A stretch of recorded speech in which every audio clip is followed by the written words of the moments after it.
Di sebuah desa tua di Jawa Tengah, ada hutan lebat bernama Alas Jatiwangi. Tak seorang pun penduduk desa yang berani masuk terlalu dalam, apalagi setelah matahari terbenam.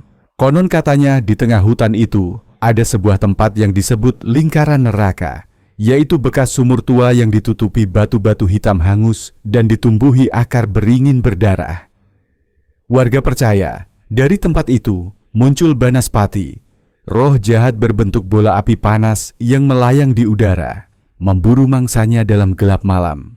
Tapi Banaspati bukanlah hantu biasa. Ia bukan arwah orang mati, melainkan hasil dari ilmu hitam tingkat tinggi, sebuah ritual pemanggilan iblis kuno yang gagal. Asal-usul teror, berabad-abad lalu, hidup seorang dukun sakti bernama Ki Jagat Satru.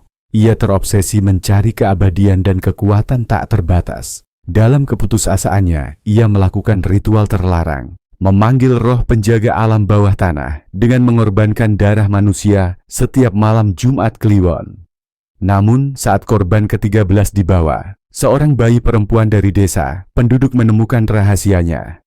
Mereka menyerbu gubuk Ki Jagat Satru dan membakarnya hidup-hidup. Tapi, sebelum api membakar tubuhnya, ia mengutuk desa itu dengan tawa mengerikan. Jika aku tak bisa hidup abadi, maka apiku akan membakar kalian sampai akhir zaman. Tubuhnya terbakar, tapi api itu tidak padam. Dari tubuhnya muncullah Banaspati pertama. Bola api menyala dengan suara gemuruh seperti petir. Ia melayang ke udara, melesat ke hutan, dan menghilang dalam kegelapan. Kemunculan dan korban. Sejak malam itu, setiap Jumat Kliwon, selalu ada cahaya merah yang terlihat dari dalam hutan. Bola api itu akan muncul dari tanah, berputar-putar di atas pohon, lalu melayang ke arah desa. Suhu udara tiba-tiba menjadi panas, angin berhenti bergerak, dan hewan-hewan diam membisu. Penduduk yang apes dan masih berada di luar rumah ketika Banaspati melintas, akan terbakar tanpa jejak. Beberapa hanya menyisakan bayangan hitam terbakar di tanah, dan suara jeritan yang menggema semalaman.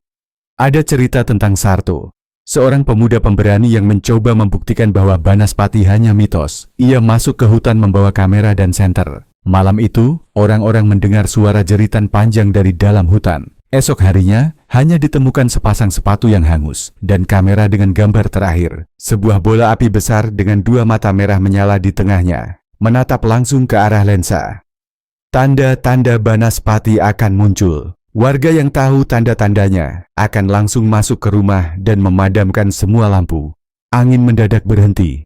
Bau seperti daging gosong dan belerang muncul dari arah timur. Anjing-anjing melolong panjang, kemudian langsung diam. Suara seperti mendesis, seperti kayu terbakar, terdengar dari pepohonan. Jika seseorang mendengar suara napas berat seperti terengah-engah dari luar rumah, jangan pernah membuka pintu, karena itu Banaspati sedang mencari korban baru. Larangan terbesar, pantang bagi siapapun untuk menyebut nama Banaspati 3 kali saat malam sunyi.